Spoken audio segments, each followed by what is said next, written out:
தேர்தல் கூட்டணி குறித்து முடிவெடுக்க வேண்டிய நேரம் இது அல்ல என தமிழ் மாநில காங்கிரஸ் கட்சியின் தலைவர் ஜி.கே. வாசன் தெரிவித்துள்ளார். சென்னை ஆழ்வார்பேட்டையில் உள்ள தனது அலுவலகத்தில் செய்தியாளர்களை சந்தித்த ஜி.கே. வாசன், காமராஜர் பிறந்த நாளை முன்னிட்டு 15ஆம் தேதி தஞ்சாவூரில் தமது கட்சி சார்பில் பொதுக்கூட்டம் நடைபெற உள்ளதாக கூறினார். மாணவர்களை அலைக்கழிக்காமல் கல்விக் கடன்களை வழங்க வேண்டும் என்று அவர் வேண்டுகோள் விடுத்தார்.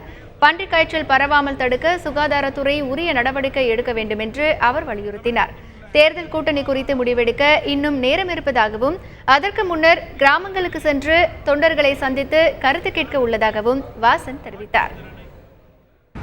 தேர்தலுடைய கூட்டணி குறித்து யோஜனை செய்ய வேண்டிய நேரம் இல்லை என்பது என்னுடைய ஆழமான அழுத்தமான கருத்து.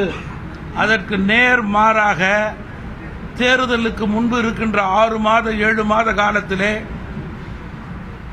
குக்கிராமங்களுக்கு சென்று, வட்டாரத்திற்கு சென்று பொதுமக்களையும் இயக்கத்தினுடைய செயல் வீரர்களையும் சந்தித்து இயக்கத்திற்கு பலம் சேர்க்க வேண்டும் என்பதே இன்றைய என்னுடைய ஒரே நோக்கம்.